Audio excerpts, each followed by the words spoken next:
Brother నిజంగానే నిన్న meeting పెట్టారు. ఆ మీటింగ్‌లలో ఏమీ తేల్చకుండానే ఆయన ఏదో మాట్లాడి మామూలుగా ఆయన సంబంధం లేని మాటలు మాట్లాడి మీ విద్యార్థుల గురించి గానీ, నిరుద్యోగుల గురించి గానీ, ఒక రకమైనటువంటి పర్టిక్యులర్‌గా ఈ ఉద్యోగాలు ఇస్తామనా? లేకపోతే నిరుద్యోగ భృతి ఇస్తామనా? ఇలాంటి ఏం మాట్లాడకుండా ఏదో మాట్లాడారు. కాకపోతే ఆయన సంబంధించిన వాళ్ళందరూ కూడా భజన చేసి కొంచెం ఆయన పొగిడి పంపించేసారు తప్పితే ఇక్కడ పెద్దగా ఒరిగిందేమీ లేదు. సో ఏంది మరి దీన్ని ఏ విధంగా చూస్తారు మీరు? అంటే యాక్చువల్‌గా రేవంత్ రెడ్డి అనే వ్యక్తి మాట మీద నిలబడ్డాడు యాక్చువల్‌గా. ఎందుకంటే ఈ రాష్ట్రంలో ఉన్నటువంటి ప్రజలకు ఇచ్చినటువంటి 6 గ్యారెంటీలు ఏమంటారు 420 హామీలు ఇప్పటి వరకు ఒక్కటైనా నెరవేర్చలేడు. మాట మీద నిలబడినటువంటి వ్యక్తి ఎవడంటే రేవంత్ రెడ్డి. అలాంటి వ్యక్తి ఈరోజు ఉస్మాన్ యూనివర్సిటీకి ఇప్పుడు ఉస్మాన్ యూనివర్సిటీకి వచ్చిండు. మేనిఫెస్టోలో ఏం చెప్పిండు అంటే కాంగ్రెస్ పార్టీ వచ్చినప్పుడు మేనిఫెస్టోలో ఏం చెప్పాడు? ఉస్మాన్ యూనివర్సిటీ డెవలప్మెంట్ కోసం ఫండ్ ఇస్తాము, అదేవిధంగా నిరుద్యోగుల కోసం సంవత్సరానికి 2 లక్షల ఉద్యోగం ఇస్తాము, ఇక్కడ ప్రొఫెసర్లు రిక్రూట్మెంట్ చేస్తాము, విద్యా వ్యవస్థను ప్రతిష్టం చేస్తాడు. ఇప్పటి వరకు 2 సంవత్సరాలు అవుతున్నది. ఈ 2 సంవత్సరాల కాలంలో 2 లక్షల ఉద్యోగాలు వేసిండా?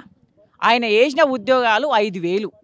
ఆ 5,000 ఉద్యోగాలు వేసి నేను ఉద్యోగాలు వేసిన అంటే ఎవరికో పుట్టిన బిడ్డ నా బిడ్డ అంటే సమాజం ఒప్పుకుంటుందిరా బాబు, ఉమ్ముస్తుందిరా నాయన. సమాజం ఇట్లా ఒప్పుకోవాలి, ఇది నా బిడ్డ అని ఒప్పుకోవాలి. నువ్వు ఎవరికో పుట్టిన బిడ్డ నా బిడ్డ అంటే సమాజం అంగీకరించదు. ముఖ్యంగా ఉస్మాన్ యూనివర్సిటీ, ఎందుకంటే ఇది పోరాటాల గడ్డ.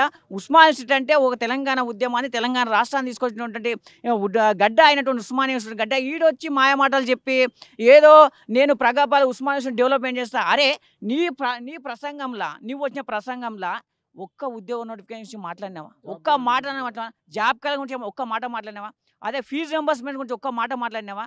ఒక ఆయన పొగుడతాడు అప్ప ఈ ఉస్మాన్ యూనివర్సిటీ ప్రొఫెసరు, మొత్తం విద్యా ప్రేమ 20 సంవత్సరాలు అంటే. అరే నాయన నువ్వు ప్రేమ అని అంటే నీ రాజకీయ అవసరాల కోసం పొగడం చాలా తప్పు. ఎందుకంటే ఇది ఒక ఐకాన్. అలాంటి ఐకాన్లో ఉన్నటువంటి అధ్యాపకుడు పొగడం చాలా తప్పు. ఇంకోటి ఏంటంటే విద్యా ప్రేమ అంటే ఒక విద్యాశాఖ మంత్రి ముఖ్యమంత్రి దగ్గర పెట్టుకొని ఈరోజు విద్యాశాఖ మంత్రిలో జరిగినటువంటి అన్యాయాలపైన కానీ, విద్యాశాఖలో ఈరోజు గురుకుల ఫుడ్ పాయిజన్ అయ్యి చాలామంది విద్యార్థులు చనిపోతారు. దాని మీద ఒక్క సమీక్ష నిర్వహించినవా? అంటే విద్యాశాఖ మంత్రికి అనర్హుడైనటువంటి రేవంత్ రెడ్డి గారు విద్యాశాఖ మంత్రి పెట్టుకొని ఈరోజు విద్యార్థులను విద్యకు దూరం చేసినటువంటి దౌర్భాగ్యుడు ఎవడంటే రేవంత్ రెడ్డి. ఎందుకంటే చూడండి, నువ్వు ఇస్తున్నటువంటి రిక్రూట్మెంట్ చేయవు, విద్యార్థుల మోసం ఇస్తావు. ఈరోజు ఫీజు రింబర్స్మెంట్ ఒక బడుగు బలైన వర్గాలకు సంబంధించిన విద్యార్థి ఈరోజు చదువుకోవాలంటే ఫీజు రింబర్స్మెంట్ మీద బాగా ఆధారపడి ఉంటారు. అలాంటి విద్యార్థి ఈరోజు ఫీజు రింబర్స్మెంట్ 10,000 కోట్ల బకాయిలు ఫీజు రింబర్స్మెంట్ ఉన్నది. అంటే విద్యార్థిని నువ్వు చదువు దూరం చేయాలనుకుని ఫీజు రింబర్స్మెంట్ విడుదల చేస్తలేవా? మీకు ముఖ్యమంత్రి గారు క్లారిటీ ఇచ్చారు, మన దగ్గర నన్ను కోసి చంపుకు తిన్నా ₹1 కూడా రాదు, నాకు ఎవడు అప్పు పుడతలేదు, అప్పు అడగడానికి పోతే కుక్కను చూసినట్టు చూస్తున్నారు మమ్మల్ని అని ఆయనే చెప్పిన తర్వాత మళ్ళీ మీరు ఎట్లా ఇవన్నీ కోరుతారు మీరు? అంటే ఇప్పుడు నువ్వు మేనిఫెస్టోలో పెట్టినావు, మేము చెప్పినామా ఏమన్నా? నువ్వు విద్యార్థులకు ఉద్యోగాలు ఇస్తున్నావు, నేను మహిళలకు 2,500 ఇస్తున్నావు, పింఛన్దారులకు 4,000 6,000 పెంచుతున్నావు, వికలాంగులకి వీళ్ళకి అని. అంటే మేము ఇచ్చినామా? అంటే పైసలు లేకుండానే నువ్వు మేనిఫెస్టో తయారు చేసినావా? అంటే రాజకీయం కోసం మేనిఫెస్టోలో పెట్టి ఈరోజు అంటే ఓట్ల ఎన్నికలు అయిపోయిన తర్వాత ఈరోజు డబ్బు గుర్తుకొచ్చిందా? అంటే నువ్వేమంటావు? ఇలా ఒకటి గుర్తుపెట్టుకొని అందాల పోటీలు పెడతావు, మళ్ళీ 100 కోట్లు ఎక్కడి నుంచి వచ్చినాయి? మూసీ సుందరీకరణ అంటావు, మళ్ళీ 1,000 కోట్లు ఎక్కడి నుంచి వచ్చినాయి? నువ్వు మెస్సీ అంటావు, మళ్ళీ 1,000 కోట్లు ఎక్కడి నుంచి తీసుకొస్తున్నావు? నువ్వు ఏమంటావు ఇండస్ట్రియల్ డెవలప్మెంట్ అంటావు, ఫిలిం ఏమంటావు కొత్త సిటీ అంటావు, 4th సిటీ అంటావు. నువ్వు అక్కడ 100 కోట్లు ఎక్కడ? అంటే పైసలు లేకుండానే అక్కడ ఇస్తున్నావు. అక్కడనేమో పైసలు ఉంటాయి, ఉద్యోగులు నిరుద్యోగులు జాబ్ క్యాలెండర్ ఫీజు రింబర్స్మెంట్ పైసలు గుర్తుకు రావా? ఏందంటే అసలు విద్యాశాఖ మంత్రి తన దగ్గర పెట్టుకొని విద్యను దూరం చేయాలనుకుంటున్నటువంటి ఛార్జెస్ పెంచామని చెప్పి చాలా ఘనంగా చెప్పుకుంటున్నారు కదా అన్న. కాస్మెటిక్ ఛార్జీలు ఏందన్న నాకు అర్థం కాదు. దానివల్ల ఏమైనా వస్తుందా? ఇప్పుడు ఒక విద్యార్థికి ఫీజు రింబర్స్మెంట్ ఇస్తే చదువుకుంటాడు. నువ్వు ఏం చెప్పినావు? ఆర్టికల్ సాక్షి వచ్చి విద్యార్థులు శాస్త్రవేత్తలు కావాలి, విద్యార్థులు డాక్టర్ కావాలి, విద్యార్థులు IPS కావాలి, విద్యార్థులు దేశాన్ని గౌరవప్రదంగా మంచి పొజిషన్లో ఉన్నాను. అరే ఒక గురువు ఉంటేనే కదా ఒక విద్యార్థి చదువుకొని నువ్వు అనే పొజిషన్లోకి పోతారు. ఈరోజు ఉస్మాన్ యూనివర్సిటీలో అసిస్టెంట్ ప్రొఫెసర్ రిక్రూట్మెంట్ లేదు, కుంటుబట్టింది. ఈరోజు ఒక విద్యార్థి చదువుకొని ఉన్నత స్థాయిలోకి పోతే గురువు ఉంటేనే కదా ఒక విద్యార్థి అనేది చదువుకొని జాబ్ సాధిస్తాడు.